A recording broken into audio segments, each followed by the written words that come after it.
want to work the figure 8 wrist roll. This is probably one of the most important wrist rolls that you'll ever learn, and I'm just going to work the front one right now.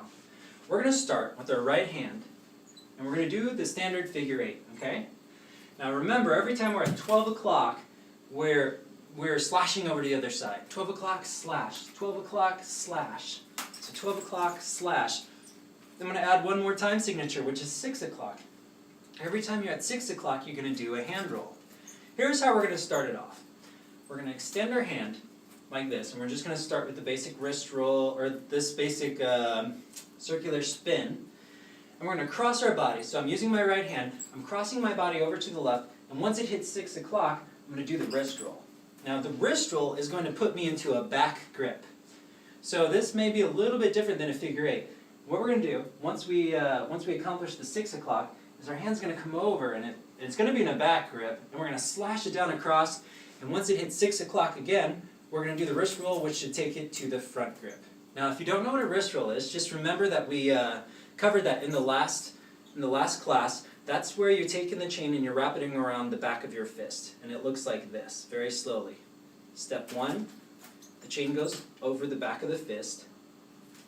Step 2, after it goes over the back of the fist, you open your hand, and your hand, immediately this will fall into your hand from the momentum, and this should roll over. Usually I said, well, there's nothing else you can do after that, because then you have to stall it. Then you have to stall it if you want to go the opposite direction, unless we learn the infinites, which we'll get into later.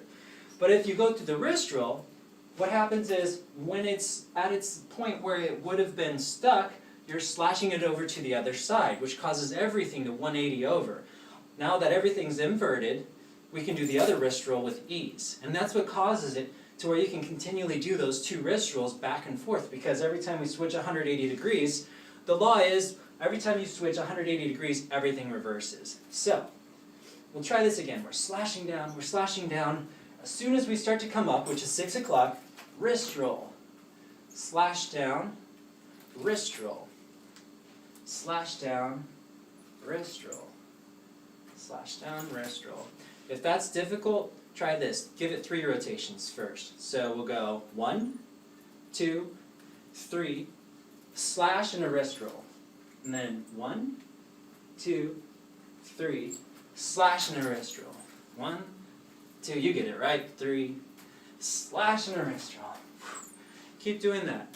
Eventually, what you should come up with is something that looks like this.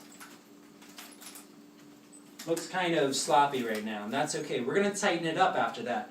Soon you won't use your hand so big. You won't be swinging so big. All you're going to do is just let it swing over, straight over like this. I tend to put an extra beat in my wrist rolls, probably from Poi, but just so you know, it may look slightly different. It should look more like, oh man, it's so hard to do without that extra beat. Just so you know, I usually put an extra beat with my wrist roll, so if you see that extra inward swinging out, that's just because I like circles. You totally don't have to add that in, but if you do, you have an extra circle right there. Wrist roll, slide it through. If you don't, it'll look like this, which is still fine. Oops. It's really hard for me to do that move. I'm like so conditioned to do it the other way now, it's hilarious. But if you add that extra beat, what will happen is, well, you create more circles, which is always a good thing.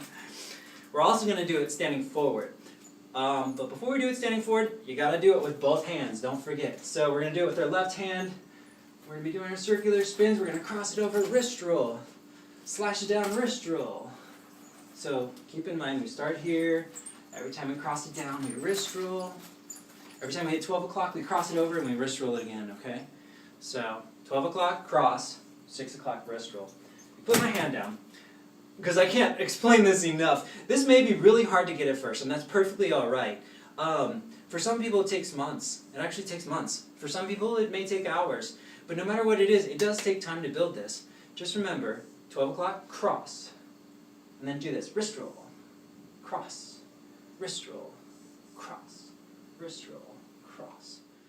Usually the wrist roll that I use is when I'm standing facing the wall plane, which is where our ribs are coming from. And the wrist roll that I use, standing forward, we're going to do the same thing, except for it's coming across the hip like so.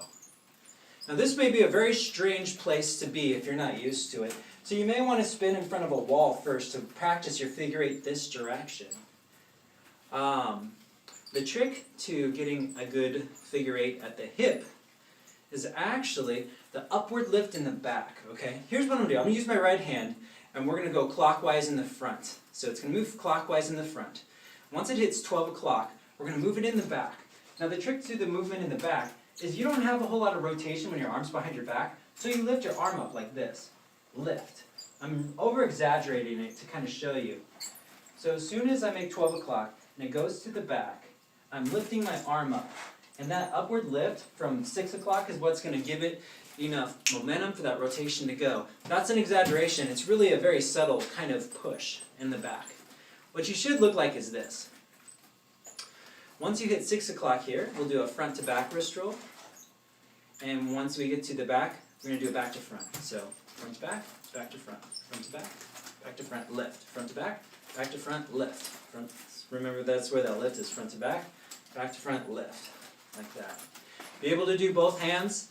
I'm not going to go over this and break it down like I did the other one because it's exactly the same technique sideways, except this time we're bending it around while we're standing into this wall plane, which is the plane where you're facing the camera or the audience. So, front to back, slash, back to front, as I hit the wall, lift. Front to back to front, lift. Front to back to front, lift. Front to back to front, lift. Now, once you get comfortable with that, do it with the other side. Front to back to front, lift.